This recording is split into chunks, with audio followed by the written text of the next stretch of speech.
First of all, let's think about what it means to have something like quality waste. Okay.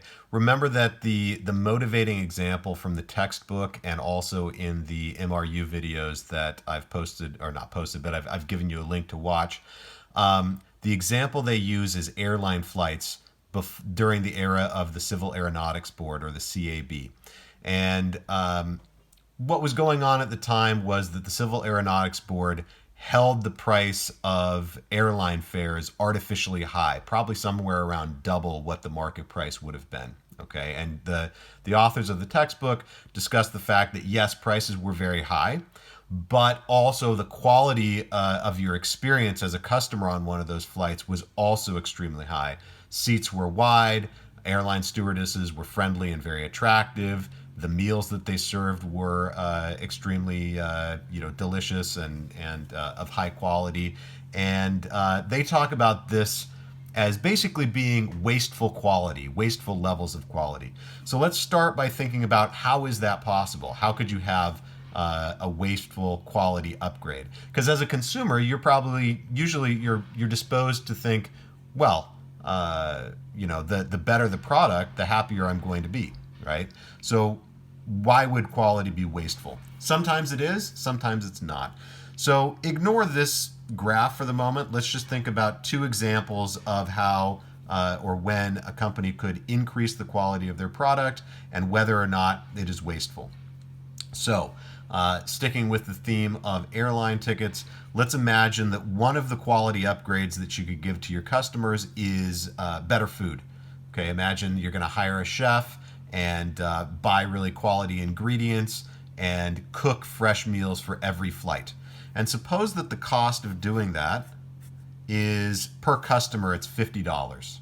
Okay, so you wouldn't want to undertake this cost as a firm unless you could push the price of your ticket up by at least $50. Otherwise, it's going to be a money-losing proposition for you. Now we have to think about how much would the customer be willing to pay for that upgrade. And in this case, let's suppose that delicious food served on a flight would be of great value to the customer. Suppose that customers, if they had to, they would be willing to pay up to $100 per ticket extra in order to get that extra delicious food, that higher quality food. Well, that creates some gains from trade, right? You've got buyers who are willing to pay an extra $100 per ticket. Sellers would accept any price increase of $50 per ticket or more. And so per passenger, there's $50 of gains there.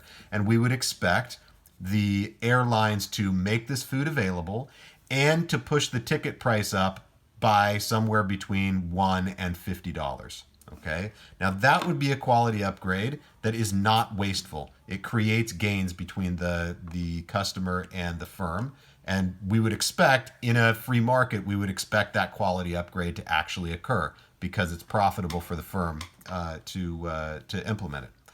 But now think about example number 2.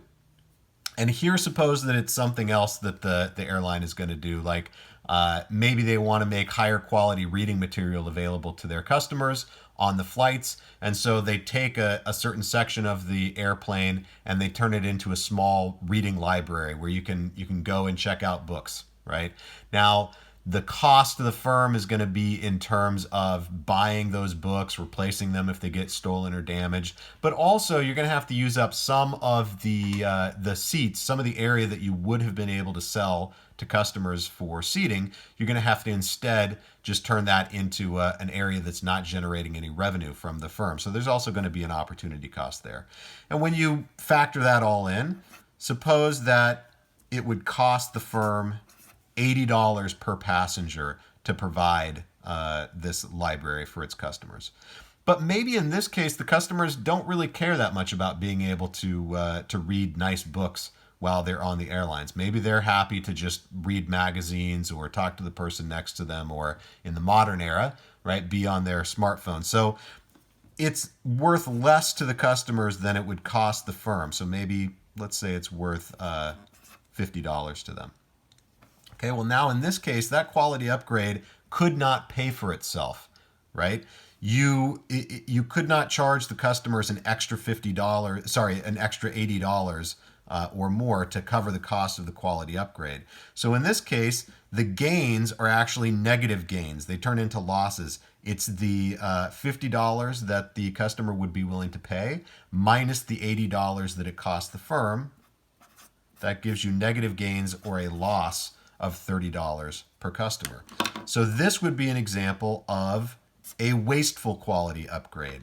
The cost to the firm is greater than the value to the customer. And this is how you can have a situation where the quality of the product is too high.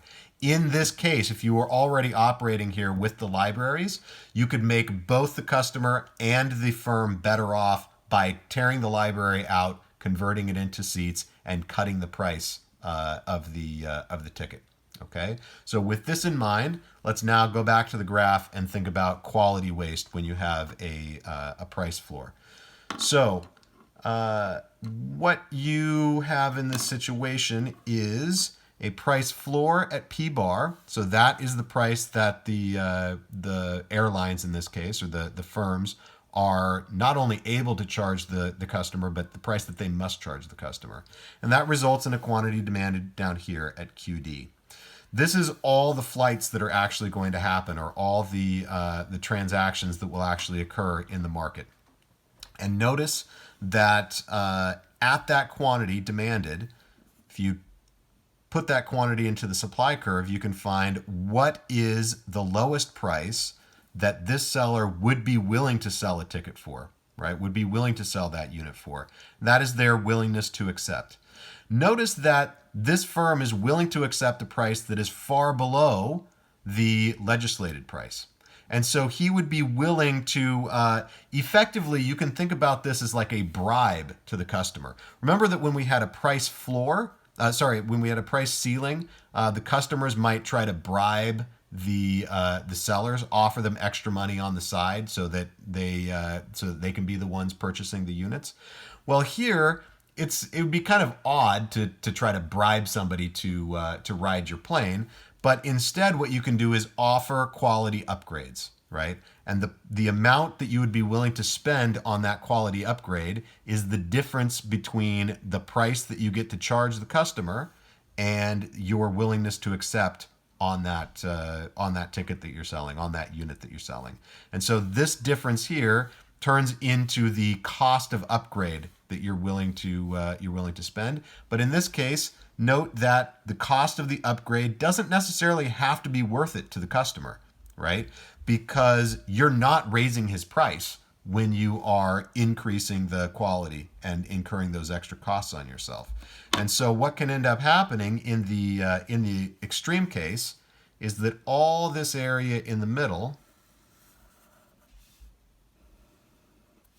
gets eaten up by the excessive costs of your quality upgrades.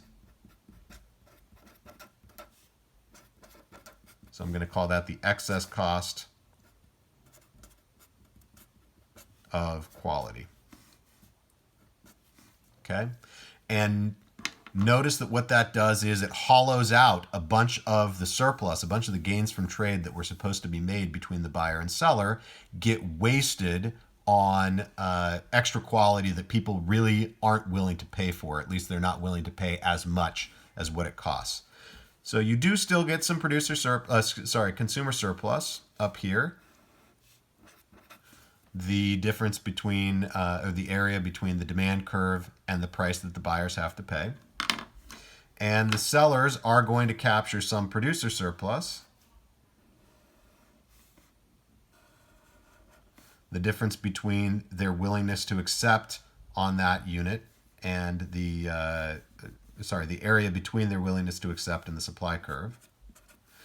But everything in between gets eaten up in the cost of the quality upgrades. Okay, so that creates kind of a deadweight loss of its own.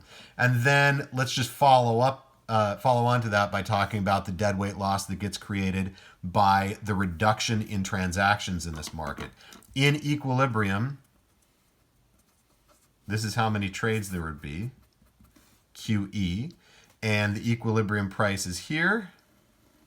And so this would get turned into consumer surplus on the top, producer surplus on the bottom. But since the sellers aren't allowed to charge a price lower than P bar, they can't attract any of these buyers to purchase tickets. And so these transactions just don't happen. And that triangle to the right of QD and to the left of QE, that turns into a deadweight loss. Okay?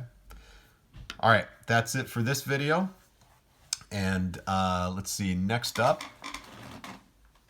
we'll be talking about misallocation of resources.